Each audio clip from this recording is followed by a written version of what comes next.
Hello everyone, welcome to लक्ष्य force. आज मैं आपसे बहुत इंटरेस्टिंग क्वेश्चन डिस्कस करूंगा।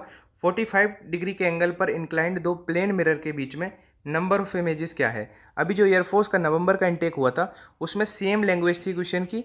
5 तारीख की सेकंड शिफ्ट में आया था 72 डिग्री के एंगल पर इंक्लाइंड दो दर्पणों के बीच में कोणों की संख्या क्या है। कुछ बच्चे 4 मार्क करके आए, कुछ बच्चे 5 मार्क करके आए। और आते ही आप जो है बहुत सारी वेबसाइट पे क्रॉस चेक किया तो कुछ वेबसाइट्स 4 दिखाती हैं, कुछ वेबसाइट्स 5 दिखाती हैं। किसी बुक में 4 होता है, किसी बुक में 5 होता है। तो आई एश्योर यू कि इस वीडियो के बाद आप इस तरह की कन्फ्यूजन में नहीं रहोगे। अगर इन फ्यूचर आपके एग्जाम में इस तरह का कोई भी क्वेश्चन आता है तो आप उसको डेफिनेटली कर पाओगे और विद इन 5 सेकेंड, मतलब 2 सेकेंड में इस तरह का क्वेश्चन आप कर पाओगे। I need your 100% concentration. बहुत ध्यान से आपको समझना है कि आपको एग्जाम में कैसे परफॉर्म करना है। इस तरह का क्वेश्चन आपकी स्क्रीन पे आया कि कोई दो प्लेन मिरर के बीच में जो है एक एंगल दिया है और आपको नंबर ऑफ इमेज प्रतिबिंबों की संख्या बनानी है। तो आपको ऐसे जो है फिगर नहीं बनाना है कि आप फिगर बनाने लगो फिर जो है आप उस तरह से निकालो, नहीं। आपने क्या करना है, आपने 360 डिग्री में जो एंगल गिवन रहेगा उससे डिवाइड कर देना है। सबसे पहला काम आपको क्या करना है, सबसे पहला काम आपको करना है कि जो एंगल यहाँ पे जो अभी और आपको एक दो एंगल लेके बताऊंगा, बिल्कुल क्लियर कर दूंगा। बस आप ध्यान से मेरी बात को सुनना कि 360 से डिवाइड करके देखना है और पता लगाना है कि क्या आ रहा है, उसे हम एन बताएं। अगर तो अगर इसमें हम डिवाइड करें तो 9 से अगर हम काटें तो ये 5 टाइम कट जाएगा, ये 4 टाइम्स कट जाएगा, ऊपर 40 हो गया तो 5 से ये 8 टाइम कट गया, यानी कि एन का मान कितना आ गया, 8। आपने क्या करना है, सबसे पहले डिवाइड कर लेना है 360 से।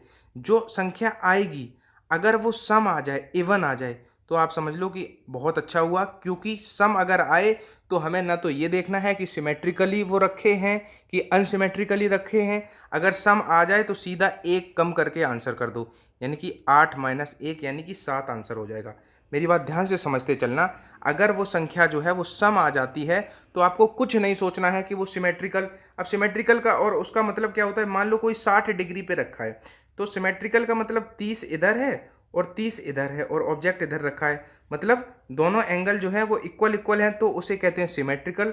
अगर इक्वल नहीं है, मान लो 60 का है, इधर 40 है आपका और इधर 20 है, उसे कहते हैं अनसिमेट्रिकल, सममित और असममित। लेकिन अगर सम आ जाए तो आपको ये भी चेक नहीं करना है कि सममित है कि विषम सममित है, ठीक है। आपने क्या करना है, सीधा एक घटा के लिख देना है। मान लो आपसे कहता कि 60 डिग्री की बात करता तो 360 में यहाँ पे अगर 60 होता तो आप 60 से डिवाइड करते तो हमारा कितना आ जाता, 6 आ जाता।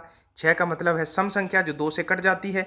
अगर 2 से कट जाने वाली संख्या है तो आप 6 माइनस 1 यानी कि 5 आंसर मार्क कर दोगे, आगे बढ़ जाओगे। सम में तो आपको कुछ सोचना ही नहीं है, ठीक है। जैसा कि और आपका जो सिलेबस है उसमें अभी तक मैं देख रहा हूं, अब देखो मैं आपको समझा दूं। अब सम का हो गया।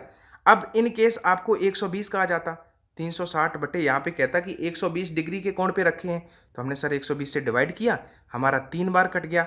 अब 3 तो एक ऑड संख्या है, तो ऑड संख्या के केस में क्या होता है, ऑड संख्या के केस में हमें क्वेश्चन में वो क्लियरिफिकेशन मतलब क्लियर करेगा कि वो सममित हैं कि सममित नहीं है, सिमेट्रिकल हैं या अनसिमेट्रिकल हैं।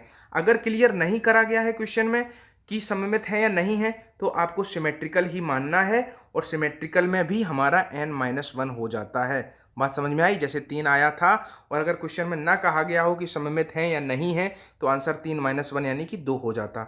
लेकिन अगर ऑड आ जाए और सममित ना हो, सवाल में कह दिया जाए कि सममित नहीं है, तो आंसर n ही रहता है, ठीक है। अब इसको पूरा मैं ओवरऑल कंक्लूड कर दूं।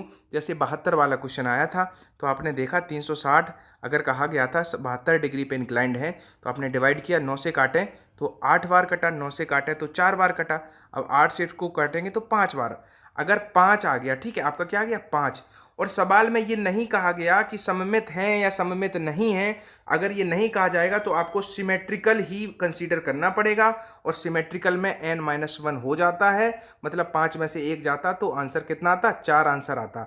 अब इसी सवाल में अगर कहता कि 72 डिग्री के कोण पर रखे दो दर्पणों के बीच में प्रतिबिंबों की संख्या बताओ अगर वो सममित नहीं है, ठीक है। यानी कि सममित नहीं होने का मतलब ये, अगर 36 और 36 बीच में वस्तु रखी है, इधर भी 36 है इधर भी 36 है, तब तो आंसर n-1 आएगा।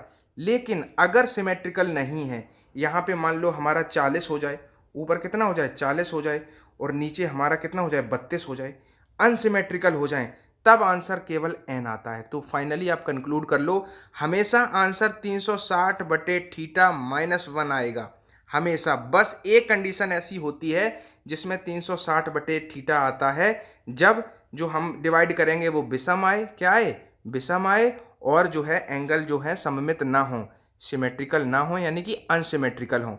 बाकी अभी तक जो क्वेश्चन पूछे जा रहे हैं उसमें आपके देखो, नीट का पेपर आप दो, जेई का पेपर दो आप, या आईआईटी का पेपर दो, तो उसमें ऐसा क्लेरिफिकेशन वो जो है इंडिकेट कर देते हैं कि वो सिमेट्रिकल है या सिमेट्रिकल नहीं है।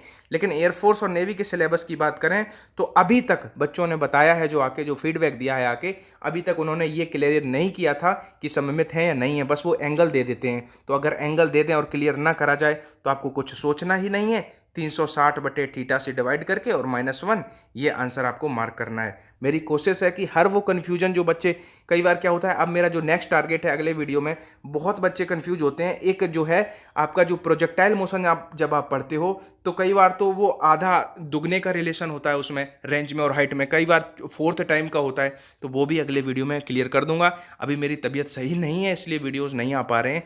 जैसे ही मैं थोड़ा कंफर्टेबल फील करूंगा 1-2 दिन में, वैसे ही मैं रेगुलरली क्लास, हो सकता है मैं कल से जो है सारी क्लासेस रिज्यूम कर दूं। सारी का मतलब जो एक क्लास अपनी आती है, अब मैं कोशिश करूंगा जो अपना यहाँ पे गैप हुआ है उसको मैं कवर करूं। तो अब मैं रोज़ आपको 25 क्वेश्चन, ठीक है, जो एयरफोर्स का जिस तरह का पेपर आता है उसी तरह से 25 क्वेश्चन आपको रोज देने की कोशिश करूंगा, कल से या परसों से, ठीक है। रोज 25 क्वेश्चन का एक मॉक टेस्ट आएगा और उसमें धुआंधार जो क्वेश्चन प्रोबेबिलिटी होगी आपके अपकमिंग एग्जाम में आने की एयरफोर्स और नेवी में, वो क्वेश्चन कराऊंगा। और शाम को एक ऐसा छोटा सा 5-6 मिनट का वीडियो आया करेगा जिसमें इस तरह का क्वेश्चन डिस्कस करूंगा जो बहुत पूछा जा रहा है और बहुत बच्चे कंफ्यूज होते हैं। तो कोशिश करूंगा अगले वीडियो में वो रेंज वाला मैं क्लियर कर दूं आपका, क्योंकि उसमें भी बहुत सारे बच्चे डाउट करते हैं। और अगर आपका कोई भी डाउट है तो आप कमेंट सेक्शन में जरूर कर दिया करो। और जो बच्चों ने कल व्हाट्सएप पे क्वेश्चन, बहुत सारे बच्चे व्हाट्सएप पे क्वेश्चन भेज रहे थे, हमने उनको रिप्लाई नहीं किया था, लेकिन कुछ बच्चों के क्वेश्चन हमें जेन्युइन लगे, वो हम परसों के वीडियो में जब मॉक टेस्ट हमारा आएगा उसमें जरूर इंक्लूड कर लेंगे। जिन बच्चों को रिप्लाई नहीं कर पाया वो परेशान ना हो, आपका क्वेश्चन अगले वीडियो में जरूर इंक्लूड होगा। और आप भी हमें व्हाट्सएप पे क्वेश्चन जरूर भेजते रहो। जो बच्चे एयरफोर्स की कंप्लीट प्रिपरेशन अनअकैडमी पे करना चाहते हैं तो वो इस बैच में एनरोल कर सकते हैं, विजय एयरफोर्स 2021, जिसमें आपको एडुकेटर दिख रहे होंगे। ये जो है नीरज शर्मा, जो इंग्लिश के हैं, इनका यूट्यूब चैनल भी है, वो भी अब इस बैच में पढ़ाएंगे। तो ये 26 तारीख यानी कि आज से स्टार्ट हो रहा है, जहाँ पे आपको दिख रहा होगा सुनील कुमार गुप्ता, ये और ये फैकल्टी जो है वो आपको दिख रही हैं। तो आप इस बैच में एनरोल कर सकते हैं। और जो बच्चे इस एग्ज़ाम की प्रिपरेशन करते हैं DRDO, तो उसके लिए भी एक बैच जो है वो कंप्लीट बैच है 90 डेज़ का, जिसके एडुकेटर आपको स्क्रीन पे दिख रहे हैं। ये बैच का नाम है टारगेट DRDO। दोनों बैचेस का लिंक हम डिस्क्रिप्शन बॉक्स में दे देंगे। आप किसी भी बैच में एनरोल अगर करते हो तो मेरा रेफरल कोड यूज कर लेना, तो आपको 10% का डिस्काउंट मिल जाएगा। रेफरल कोड मेरा है लक्ष्य12, LAKSHYA। लक्ष्य के बाद 12 आप लिख दोगे तो आपको 10% का डिस्काउंट मिल जाएगा।